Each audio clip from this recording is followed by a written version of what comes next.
So I think as a Fever channel, we should just give up on any hope for Azura Stevens.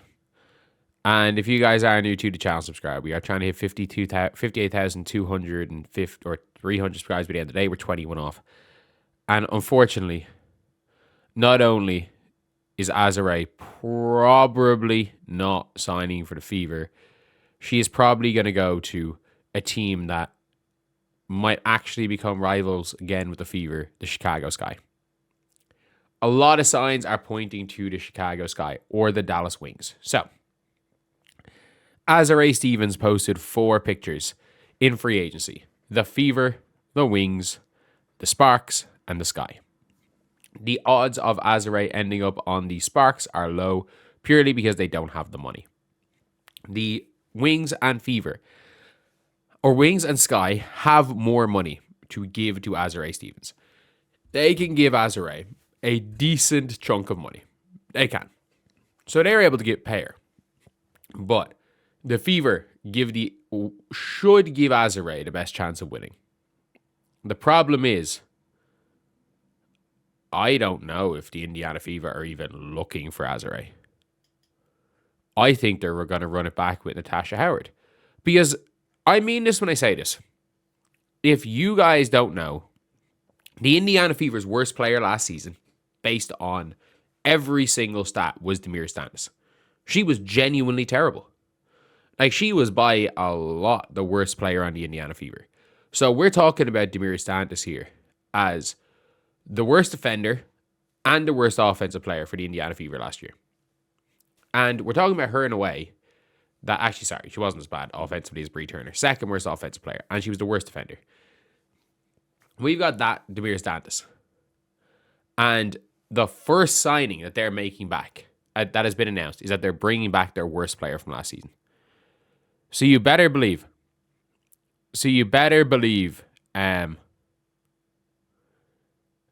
that the Indiana Fever signing Demir Stantis means they're very likely going to probably run it back with Natasha Howard. Like, there are so many better players that you can get on a minimum contract than Demir Stantis. There are. There are so many better backup centers than Demir Stantis that you can get for cheap. Way better. So clearly, obviously, having Demir Stantis in there as their backup center means that they're happy with their team. They're going to run it back. And people being like, "Oh, this team made the playoffs." Dantas didn't even play in the playoffs. Dantas was hurt. Dantas had a concussion. She didn't play 1 minute of the playoffs. Like, she didn't even play in the playoffs. She was terrible. Like, she shot like 11 until 2 games to go, which were dead rubbers, where the other teams were just not even trying as the Fever. Demir Stantis shot 12% from 3 from the time she came back from AmeriCup. She went on like a 20-game run last year, or a near 20-game run, shooting like 12% from 3. It was mad. There was a spell where she was 2 for 29 from 3. 2 for 29. Her last 29, like.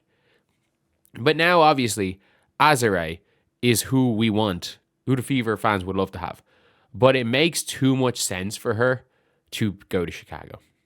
It makes too much sense. First of all, Chicago can pay her more. Secondly, people are like, "Oh, but like no one wants to live in Chicago." There's going to be a million reasons to want to live in Chicago. I will say that. Secondly, her relationship with Courtney Vandersloot. Like, a lot of the thing when people are talking about, Courtney Vandersloot, they want to keep her. This is a picture yesterday she posted with Courtney Vandersloot and Ali Quigley's kid. And obviously, I don't know why I was like, "Oh, she's in Chicago right now." I'm like, no, this is literally Christmas. I can't believe I missed the Christmas tree. But this was her in Chicago over Christmas. And it was one of her first teams. She won a championship in Chicago. Salute's going to be there. I would say there's probably going to be some involvement. There might be some slight involvement in the organization with Ali Quigley. They're part of the furniture in the organization.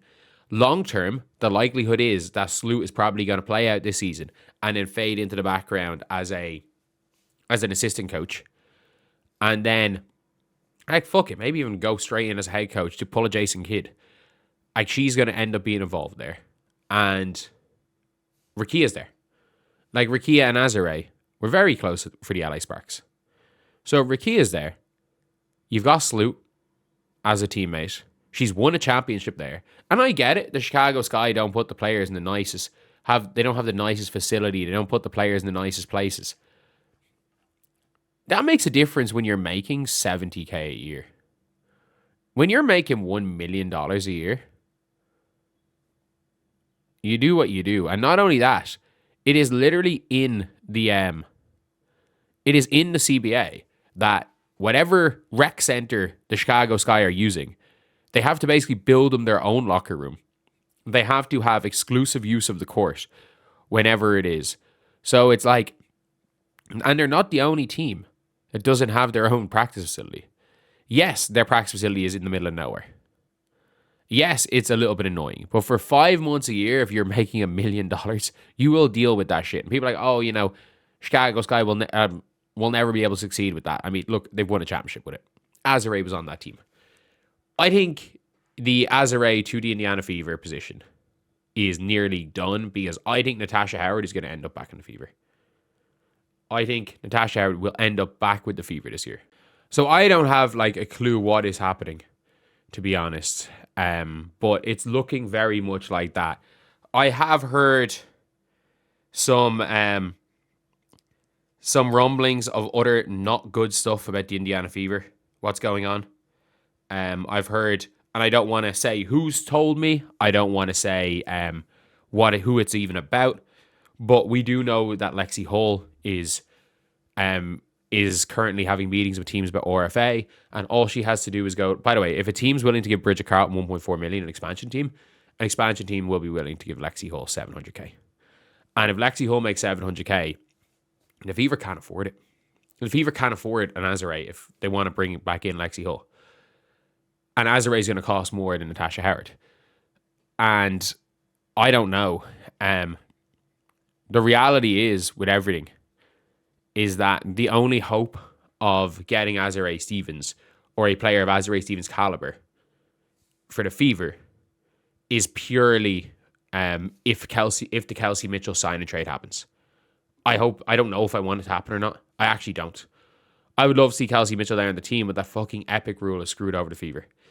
But yeah, I'm not hearing good news about the Indiana Fever. I'm not hearing good news at all. And it does not seem to be working out well. And Azura, go get your bag in Chicago. That's all I'm going to say. Go get your bag in Chicago. But for the Chicago Sky, if they do get Azura Stevens, like, I'm sorry, they're going to run with a team of Sloot, max contract, Rakia, Azura, and Cardoso, with a bench of probably Flaujae and whoever else they're going to be able to bring in. Michaela Oniwere seems to like it there. Elizabeth Williams seems to like it there. They're two solid bench players. And I could see the Chicago Sky scraping into the playoffs next year. I really could. I could see them scraping into the playoffs. If they pull off Azura and get a good two guard and a good contract, and even a fucking overpay for a Dijonay, they just become a team of dogs. Like, they just have the length. Like, it's not that they're like, Azura is the greatest defender in the world, as is neither is Cardoso. But when you just have that elite length, so you can do something on defense with that. But anyway, yeah, that's the video. See you guys.